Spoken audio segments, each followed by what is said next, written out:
Bien, muchachos, vamos ahora al tema número 3, que es la relación que hay entre las garantías, el Estado, la persona y la sociedad. O sea, vamos a hablar sobre los procesos constitucionales, ¿ya?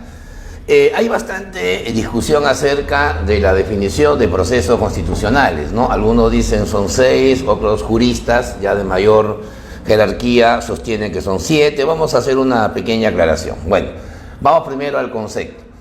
Vamos a decir que los procesos constitucionales vienen a ser el conjunto de mecanismos, o sea, de caminos, de métodos, o también de procedimientos, ¿verdad?, que van a proteger la vigencia de los derechos fundamentales de las personas, así como también la jerarquía de la Constitución.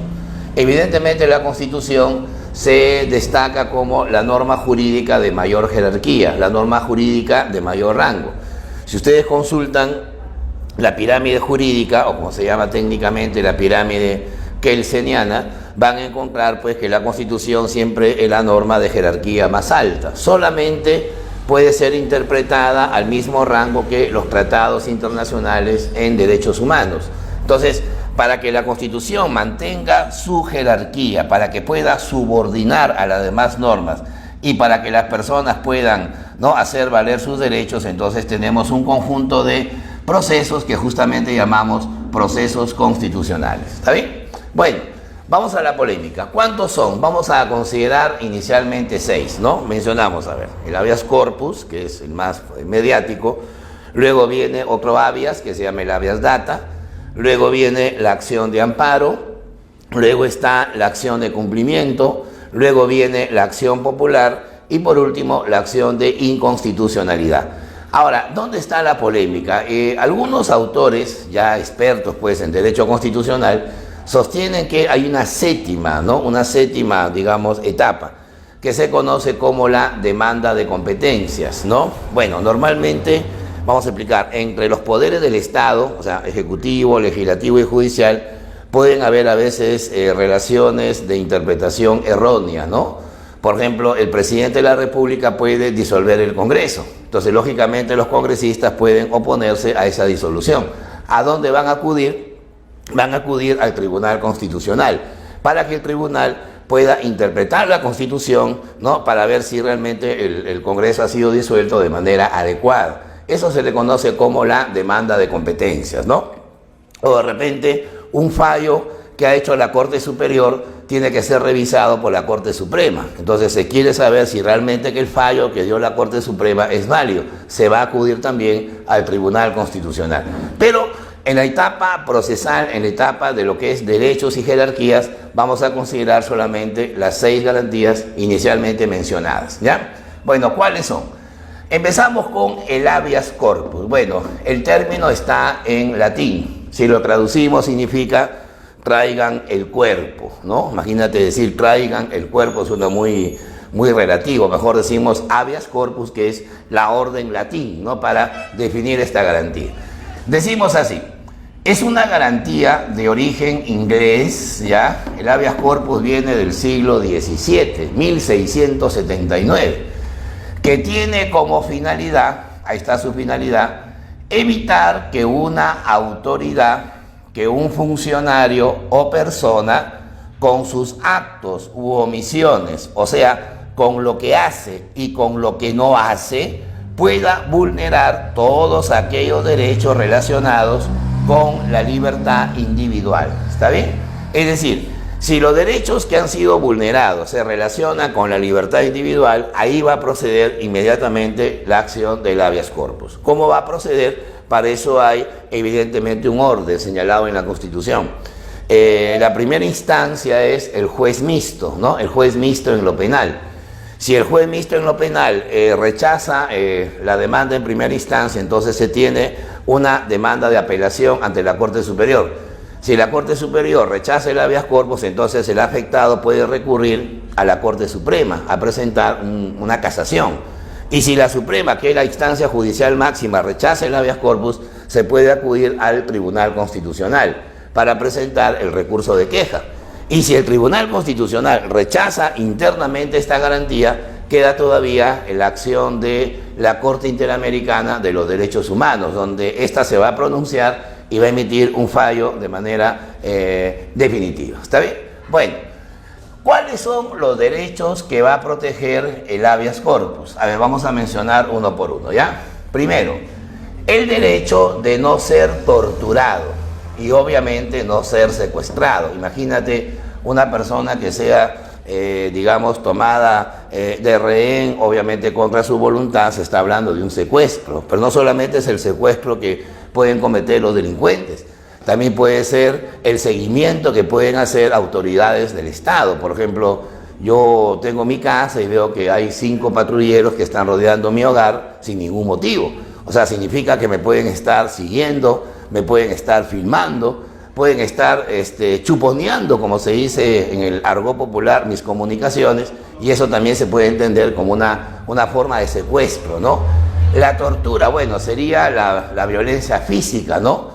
Dice la Constitución que toda declaración que se obtiene por medio de la violencia carece de validez, ¿no? Ese es un principio fundamental. Entonces ya saben, no ser torturado, no ser secuestrado, te lo ampara el habeas corpus, ¿está bien?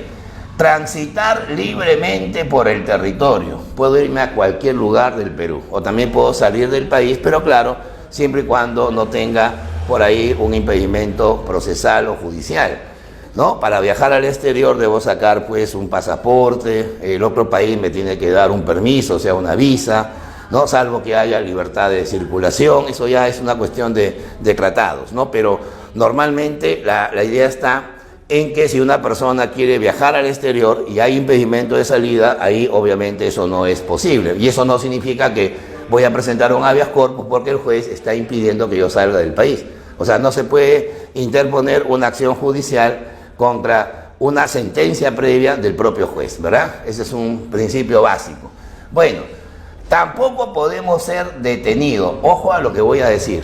Cuando la policía nos detiene por X motivos, esa detención se le llama detención preliminar, ¿correcto? No se llama preventiva, se llama detención preliminar, porque ahí la policía va a tener un tiempo para investigar la causa del presunto delito, ¿no? O por qué se ha cometido el presunto delito, o cuáles son los motivos que han generado el presunto delito. No podemos decir que es un delito porque los policías no son jueces, ¿no?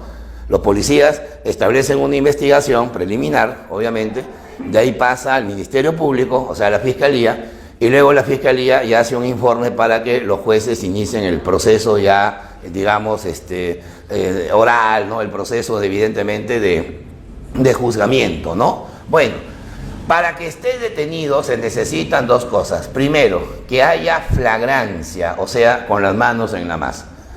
Si un par de delincuentes están asaltando una farmacia y en ese momento pasa el patrullero y ven el acto de asalto, entonces tienen que intervenir. Esos asaltantes son llevados inmediatamente a la comisaría porque hay flagrancia, ¿no? Los han encontrado con los objetos que han robado, ¿no? O de repente las cámaras de seguridad han determinado que están cometiendo el robo, una serie de cosas, ¿no?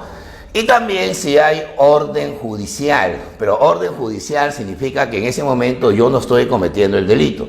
Lo que pasa es que mediante una orden del juez penal se me está, llevando a una estación policial para que sea conducido, pues, ¿no? De grado o fuerza, eso dependerá de la resolución. Ahora, otro principio dice, las detenciones preventivas, ¿no? Mal llamadas a veces preliminares, son por un máximo de 48 horas, o también puede ser de 15 días. Eso es según el presunto delito, ¿no? El presunto delito, por si acaso. ¿Por qué digo 48 horas? Porque, ¿qué pasa, por ejemplo, si es una banda de 6 posibles delincuentes? Entonces, investigarlos en 24 horas va a ser un poco complicado, por eso que se determina 48 horas, ¿no? Y cuando se trata de espionaje, tráfico ilícito de drogas, o sea, narcotráfico, terrorismo, que ya prácticamente está embajada en el Perú, ahí las detenciones son por un máximo de 15 días, ¿no? 15 días porque el terrorismo, el narcotráfico, el espionaje conllevan a delitos de mayor calificación, son delitos de carácter grupal un poco más complicados, ¿verdad? Bueno, Ahora, ya hemos dicho que el habeas corpus es procesal y por lo tanto es sumario. Sumario significa que se resuelve en el menor tiempo posible. ¿Está bien? Esa es la idea. A ver, vamos ahora al habeas data.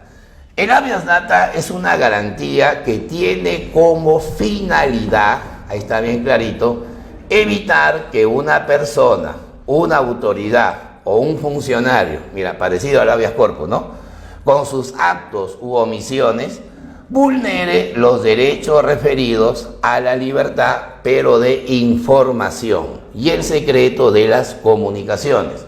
El mismo nombre lo está indicando. Observa que está en latín, habeas data, o sea, traigan la información, traigan el dato, traigan lo descrito, traigan lo investigado. Por lo tanto, el habeas data está asociado a que la libertad de información es un derecho universal. No se puede discriminar a las personas a la hora que el Estado o una entidad privada suministran información. Claro, salvo el caso que esa información tenga que ver con la seguridad nacional, sea una cuestión de Estado, ¿no?, o tenga que ver con una situación relacionada con la defensa nacional. Eso ya es un parámetro que los jueces tienen que tomar en cuenta, ¿no? Por ejemplo, a ver, vamos a suponer que yo estoy estudiando, Derecho, ¿no?, y acudo al Ministerio de Justicia para hacer un trabajo de investigación sobre la cantidad de presos que hay en el Perú, ¿no?, que están bajo prisión preventiva, para saber cuál es la situación del Poder Judicial. Y supongamos que el funcionario del ministerio me discrimina y no me da esa información porque vengo de una universidad no tan conocida. En cambio, a un estudiante de una universidad muy reconocida, que incluso tiene hasta sedes en el exterior, sí le dan esa información. O sea, la discriminación informativa ya genera que automáticamente el afectado acuda pues a un juez especializado, en este caso en lo civil, para presentar un habeas data. Y con ese habeas data el juez le está ordenando al funcionario de este ministerio a suministrar la información, ¿ya? Siempre y cuando afecte, me dejo entender, la, digamos, identidad de la persona, ¿está bien? Su derecho a la información.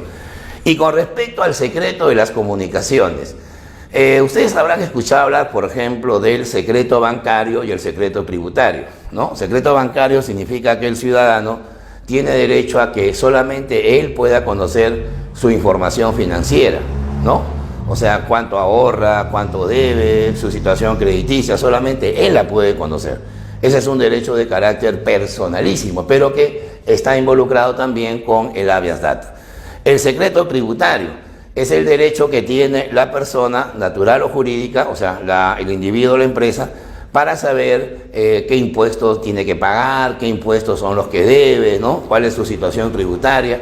Si esos derechos son vulnerados por otros funcionarios, otras autoridades, ahí también se puede aplicar el famoso habeas data. Es una garantía que no tiene mucha aplicación en el Perú. Digamos que su primo, que es el habeas corpus, tiene aplicación mucho más rápida porque tiene que ver pues con integridad física, ¿no es cierto? Bien, el tercer proceso constitucional se llama la acción de amparo, ¿ya? La acción de amparo, que no es lo mismo que amparo en acción, viene a ser una garantía de origen mexicano, Tex-Mex, ¿ya? Acuérdate del Tex-Mex, acción de amparo, garantía de origen mexicano.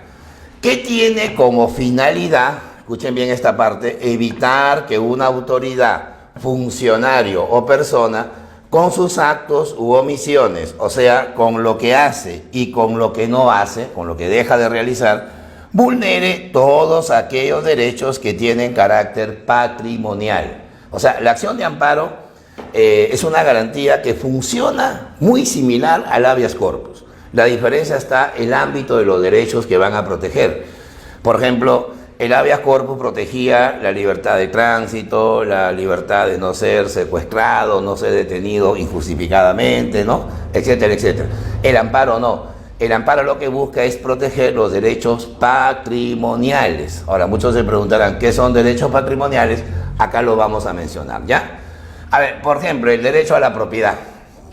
Eso es determinante, ¿no? Imagínate que yo tenga un terreno, ¿no?, baldío, abandonado, y el Estado va y construye ahí, no sé, viviendas para la gente de menos ingresos. ¿Cómo haría yo para evitar que el Estado pueda usufructuar mi propiedad? voy a recurrir pues a la acción de amparo. ¿Está bien?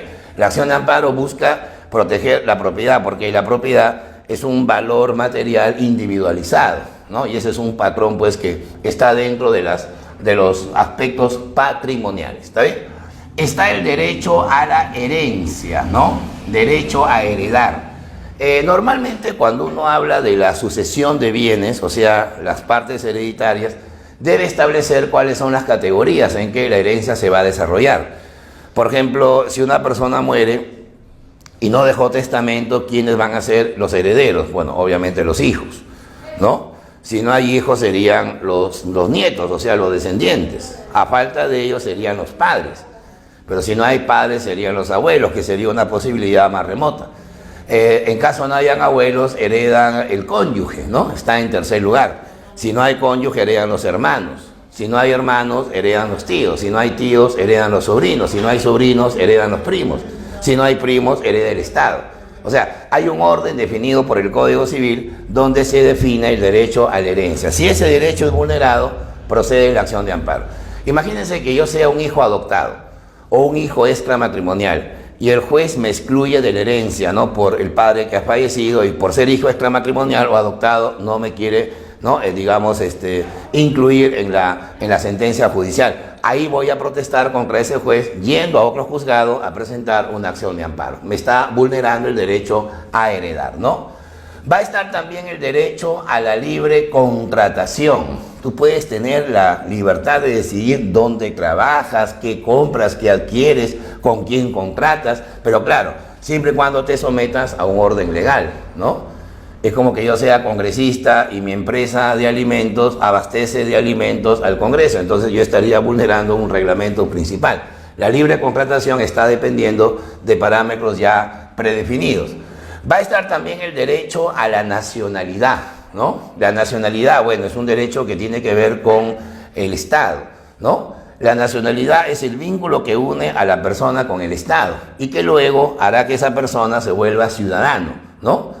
Tú puedes ser peruano por nacimiento, por derecho de suelo, por derecho de sangre, puedes ser peruano por opción, puedes ser peruano naturalizado. Hay muchas formas para adquirir la nacionalidad. Imagínense que una señora, española, se casa con un peruano y a los 7 años quiere nacionalizarse peruana, pero le niegan ese derecho. Ella tiene derecho porque ella tiene mínimo 2 años de matrimonio. Ahí va a presentar su acción de amparo. ¿Está bien? Estaría también el derecho a la inviolabilidad del domicilio. Acuérdate que el domicilio es un patrimonio. ¿Y qué protege la acción de amparo? El patrimonio. ¿Te das cuenta? Nadie puede vulnerar tu domicilio, salvo que haya, obviamente, un estado de emergencia, ¿no? Imagínense que estamos en un estado de emergencia, bueno, definido por el propio gobierno, y las personas vulneran ese estado de emergencia. Pues ahí hay que entrar al domicilio a hacer detenciones, a confiscar los bienes, porque no hay la garantía que lo proteja, ¿verdad? Pues se llama estado de emergencia. El derecho a la reunión pacífica también estaría incluido dentro de la, acción de amparo. Claro, siempre y cuando no se porte armas, ¿no? Pero evidentemente, pues si hay una disposición del gobierno que prohíbe las reuniones masivas, es porque hay una situación de emergencia, ¿no? Esa es la idea principal. Por ejemplo, el gobierno ha prohibido todo lo que son las reuniones masivas, discotecas, partidos de fútbol hasta fin de año. Eso evidentemente muchos dirán, profe, hay gente que se va a perjudicar, está bien, pero lo que manda es el régimen de excepción.